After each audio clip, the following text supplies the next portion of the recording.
Welcome to Off Balance, the podcast where faith, family, and business collide. I'm Dr. Brooks, a certified master life coach, transformational speaker, and author. Join me as we explore the journey of overcoming adversity and developing resilience. It's time for you to find your strength and reclaim balance. This is Off Balance. Hey everyone, welcome back to Off Balance. Today's episode, I am going to talk about military spouses who currently work remote for the federal government. So if you are someone you know is a military spouse working a remote position, then this episode is for you.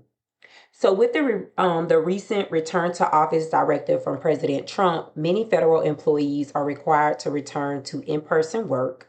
But there's an important exemption: military spouses and foreign service spouses. So today I am going to discuss why this exemption exists and what it means for you and what documents you need to submit to qualify. So let's go ahead and get into it. So the memorandum, it was addressed to heads and acting heads of department and agencies, and it was from Charles Ezell, which at the time was the acting director for the U.S. Office of Personnel Management, which is called OPM, and it's dated February 12th. And it was the guidance on exempting military spouses and foreign service spouses from agency return to office plans. And so I am going to read the memo, and then I'm going to tell you what does that mean for you as a military spouse. So the purpose: the U.S. Office of Personnel Management is issuing this memorandum to provide further guidance on implementation of the President's Return to Office Directive. This guidance clarifies that the spouses of active duty members of the U.S. Armed Forces on remote work are categorically exempt. Agencies shall allow military spouses to continue in existing remote work arrangements regardless of whether they are appointed under the Military Spouse Employment Act authorities, and may continue to appoint military spouses to remote work positions. This guidance also applies to spouses of members of the U.S. Foreign Services who are who are on overseas assignments. So what's the background? On January 20th, 2025, President Trump signed the presidential memorandum, Return to In-Person Work. That PM directed agencies to take all necessary steps to terminate remote work arrangements and require employees to return to work in person at their respective duty stations on a full-time basis, provided that the department and agency heads could make exemptions they deem necessary. On January 27th, OPM and the U.S. Office of Management and Budget, which is OMB, issued implementation guidance.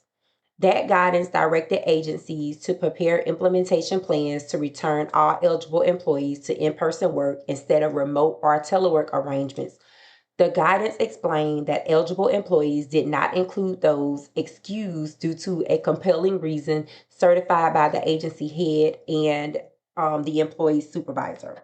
And so basically, if you probably was already on some type of reasonable accommodation or some type of compassion assignment or something like that, then they're saying that the agency head could still exempt you. And so the guidance instructed agencies that military spouses working remotely had a compelling reason not to return to in-person work. And that is Title V of the United States Code. It provides for military spouses to be non-competitively appointed to positions in which they will engage in remote work. Military spouses are consistently not eligible employees covered by return to work plans. And it says OMB and OPM's guidance instructed agencies to create appropriate discrete categories of exemptions from return to work office plan, including for military spouses. So here's the implementation. Agencies should accordingly ensure that their return to office plans categorically exempt all military spouses authorized to engage in remote work. This includes both military spouses appointed under the Military Spouse Employment Act authorities and those appointed under other hiring authorities. So what do they mean by this? So if you notice, when you see announcements on USA Jobs, if you see open to military spouses, then that's what they mean by under the military spouse appointing authority. However, some people that are currently in the federal government, say for instance, if they apply for a merit promotion announcement, they can apply using their current status. So whether they're a career or if they're a career conditional, and then you have some military spouses that could be Schedule A, which means they have a disability, or they can be a veteran themselves and they can apply for a position using their veteran's preference. And so basically what this memo is saying is that the spouse could have been appointed under the Military Spouse Employment Act authority or those appointed under other hiring authorities. So it does not matter what hiring authority you use to get the position that you're in. If you are a military spouse by definition of this memorandum, and if you meet the criteria of this memorandum, then you are exempt from returning to work. It says agencies may also continue to appoint military spouses to remote work positions pursuant to the Military Spouse Employment Act or other appropriate hiring authorities. This directive covers any spouse of members of the armed forces on active duty, as well as a spouse of a disabled or deceased member of the armed forces. The term active duty includes any member of the armed forces covered by 10 USC 101 D1, as well as any members performing full-time National Guard duty as defined in 10 USC 101 D5. For members of reserve components as described in 10 USC 101, active duty does not include individuals performing training, duties, or in attendance at a service school. So if they are in the reserve, they have to be called to active duty, and it can't be for training and it can't be for school. So essentially for the reserve, it will have to be like if, they had to deploy for a campaign or some type of war. And then it goes, a spouse of a disabled member of the armed forces is an individual who married a member of the armed forces who, on the date that the member retired, was released, or discharged from the armed forces, had a disability rating of 100% under the standard schedule of rating disabilities in use by the U.S. Department of Veteran Affairs. See, this is very important because years ago, when military members either retired, ETS, got out, whatever they did, they was not getting their VA ratings at the time. But now they get their ratings. Typically, if they do everything that they are supposed to do as they are out processing, as they are about to transition, they will have their rating at the time of separation. So that is a catch for this. If your spouse is disabled and they are 100%, that 100% had to be attained at the time of separation, which, let's say, for instance, if their DD 214, the last day says December 31st, 2021, and their VA letter says January 1st, 2022, then they meet the requirements of this particular memo. But say they got out December 31st, 2021, and they didn't get their 100% rating until February of 2022, then this is not applicable if you are trying to qualify as a disabled spouse. And then it says, a spouse of a deceased member of the armed forces is an individual who was married to a member of the armed forces on the date on which the member died while on active duty and who has not remarried. So for this one, your spouse had to have died on active duty and you cannot have remarried. And then it says this guidance also covers spouses of U.S. Foreign Service members who are on overseas assignments. Agencies should ensure that the spouses of the U.S. Foreign Service members on overseas assignments are exempted from any return to office requirements.